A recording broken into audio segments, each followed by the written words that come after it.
Oh boy, those are the sounds of some Coptic Christians, some 200 of them who've now taken to the streets of America, specifically Nashville, to protest the violence that's been going on against Christians in Egypt. Now, you know that Christians have been experiencing jihad over in Egypt. They've been killed. Dozens of churches have been looted or burned. The Coptic Pope is in hiding. Believers are in fear for their lives, not even leaving their homes in many cases. And it's all due to the violent aggression of the Muslim Brotherhood and other Islamists in that country. And we're going to find out more now about how Coptic Christians in America are responding to all of this. Sherif Barsoum was one of the organizers of that Nashville rally you just heard, and he serves as Director of International Student and Scholar Services at Vanderbilt University. And we are just delighted to have him with us. Mr. Barsoum, thank you for joining us today. Thank you so much for having me on. Wow. Well, I was really moved when I was listening to some of the sounds and seeing some of the sights there at the rally. Why did you think it was so important to go out on the streets of Nashville and do what you did? Well, I think the citizens of the United States should know what's going on in Egypt. Egypt has been an ally of the United States for so long, and it's probably one of their best allies, along with Israel, in the region, in the entire Middle East. So we wanted to let the American public and also Congress and President Obama know that things are not going very well in Egypt right now after the revolution. And we wanted to make sure that people learn about this before, the revolution gets hijacked by the Islamists or the Muslim Brotherhood, who are already hijacking the revolution in Egypt. Yes, absolutely. Now, the news had reported there were a number of Coptic Christians there. All of the people at the rally, do you all have roots in Egypt? Do you just family in Egypt? What is the connection between the Copts there in the Nashville area and, other Coptic Christians back in Egypt? Sure. In Nashville, we have about 12,000 Coptic Orthodox Christians. We have 6 churches and about 7 priests. So all the people that were at the rally were Coptic Orthodox Christians, all born in Egypt and moved to the United States. Some of them have moved here just a few months ago. Some of them have been living in the United States, like myself, for 35 years. Wow. Well, tell us what you think Americans need to know. We have talked about this situation on our show here quite a bit, but I know a lot of American Christians are kind of in the dark about what's been going on. What do you think really needs to be told to Americans, just normal Americans, especially American Christians, about how the Copts are faring in Egypt right now? Yeah. That, first of all, it's not a coup. This is not a military coup whatsoever. This is a continuation of a revolution that was started in 2011. Although President Morsi was elected in Egypt by Egyptians, after 1 year of his service, it became very evident that he was an autocratic ruler, that he just wanted every minister in his cabinet to be Muslim Brotherhood, and that he was excluding any other political party, and especially the Christians, from anything to do in Egypt. Right. So well, yeah. We wanted to make sure that the people here know that it's not going, the right way, and that President Obama and the Congress should not be supporting what's going on in Egypt with President Morsi. And so 40 million people came out in the street in Egypt to protest on June 30th this year, the ouster of Morsi. And as a matter of fact, we did succeed in that. And the military is there just to protect the people and keep the peace. And so when the events happened about a week ago, where there was about 600 and some people killed in Egypt, which was the worst killing in Egypt history, really.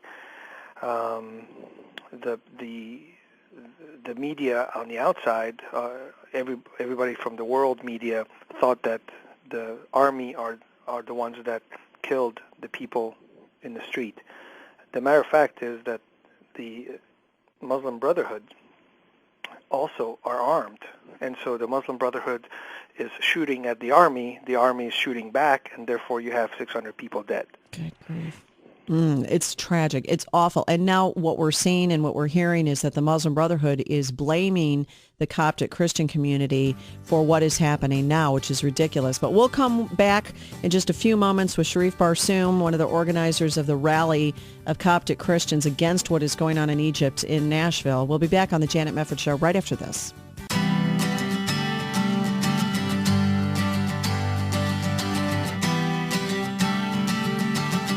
What is really going on in Egypt against the Christians who are living there, particularly the Coptic Christian community? Well, there was a rally this week in Nashville of Coptic Christians who are saying, Obama, don't you care? Christian blood is everywhere.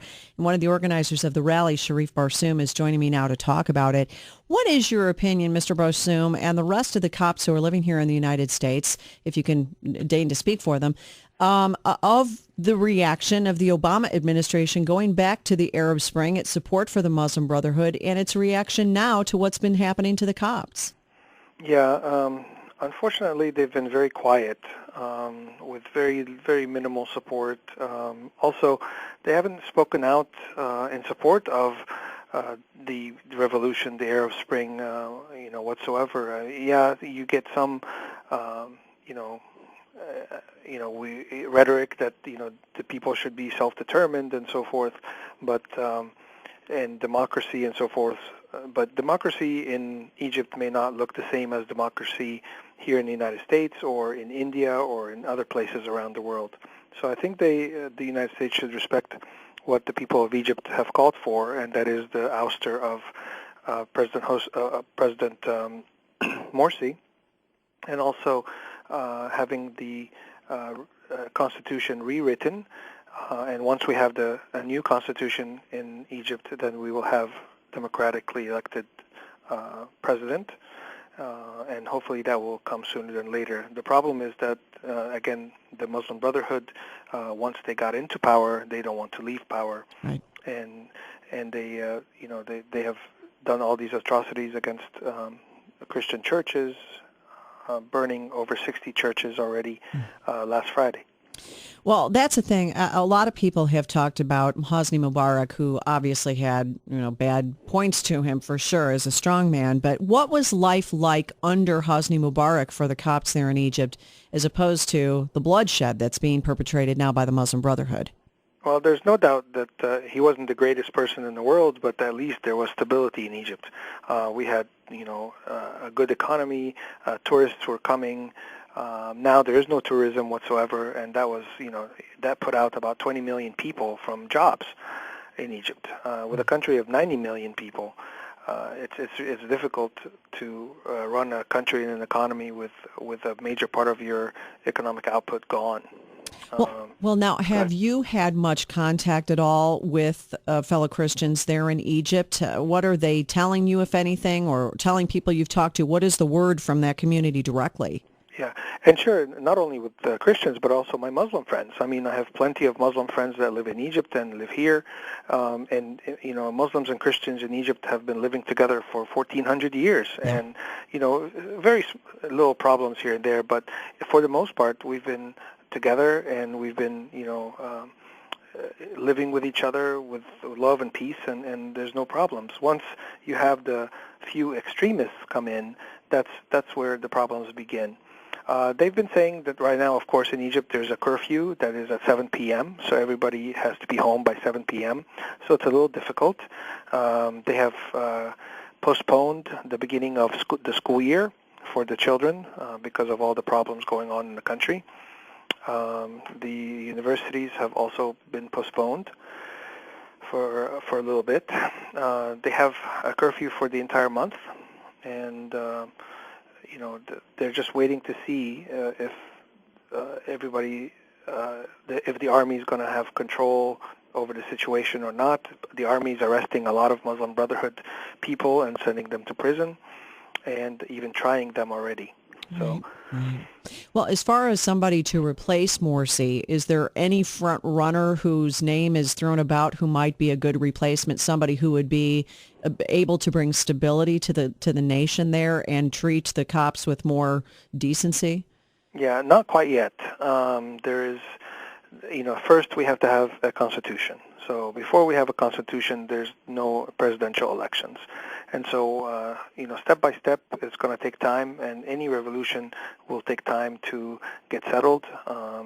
And we know that many revolutions are bloody. Even the U.S. Revolution was bloody.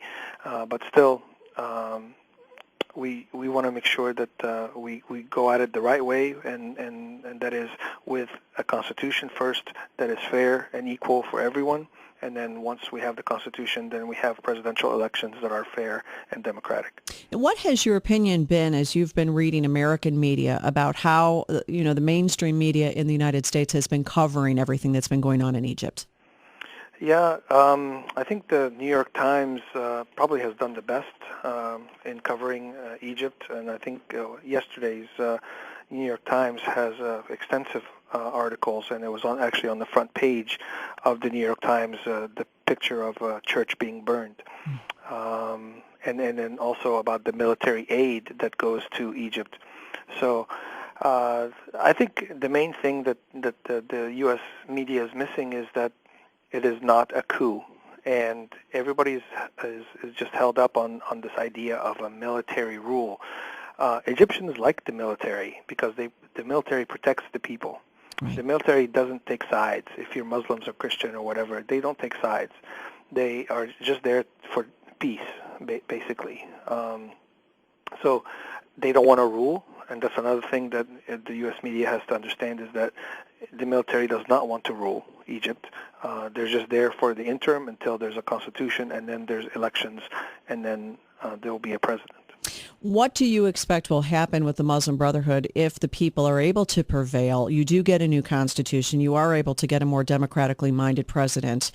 The Muslim Brotherhood probably will not easily go away, but how to deal with them? Well, I hope they don't actually go away. I hope that they are still there and are participants in the democratic process. It's good to have different ideas and different viewpoints.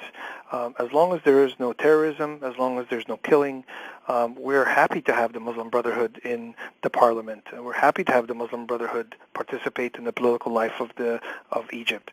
But they just shouldn't do it with arms. They should not do it with terrorism tactics. And they definitely shouldn't do it with burning churches. Right. Now, I understand there's supposed to be an Egyptian protest in front of the White House today. I'm having a hard time finding any news on that. Do you know anything about that particular rally? Yes, as a matter of fact, there was a bus that went out from here, from Nashville, to Washington, D.C., and that one is actually, that protest is both Muslims and Christians protesting about Egypt and rallying for Egypt. Hang on just a moment if we could. I want to come back for just a short segment with Sherif Barsoum talking about Egyptians and Coptic Christians in America protesting about what's been going on in Egypt. We'll be back.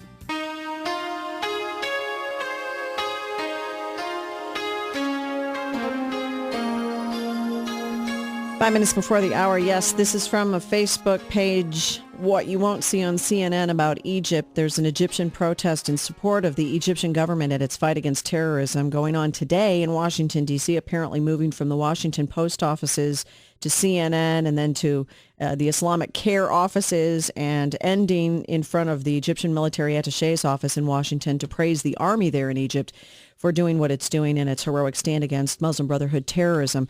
Joining us is Sherif Barsoum. He is one of the organizers of the Coptic Christian rally that took place this week in Nashville. And you were saying, Mr. Barsoum, before we had to go to the break there, that you actually have a bus of Coptic Christians there in Washington right now? Yes. Good. That's good. Do you have any idea how many are planned to be there today to do this route? I'm not sure exactly, but I know they're coming from New York and New Jersey and D.C., so I would expect at least 500 or more. Well, that's good. What would you hope the president's reaction would be to this rally, to your rally, and to the cries of people who are concerned about the Muslim Brotherhood's actions in Egypt? Well, I hope that they do see now that the Muslim Brotherhood is not good for Egypt, and that the terrorism that's happening in Egypt is really directly related to them. We also hope that Congress and President Obama would reconsider in their stopping the aid to Egypt. Every year, Egypt and Israel get at least $1.5 billion, that's with a B, in aid. And most of that aid goes to Egypt military, to the Egyptian military. And the Egyptian military needs it to take control of the country and make sure that everything is stable again so we can have free elections again. Just out of curiosity, what are you hearing from fellow Coptic Christians in Egypt right now about their views of America under this president? Yeah, they're not very positive at all. They think that the U.S. is abandoning them, and unfortunately, once the U.S. kind of gets out of the picture and stops supporting Egypt, Russia and China are right there to support Egypt. And so I hope that the U.S. can still be there, and we don't really want to go towards the Russian side or the Chinese side.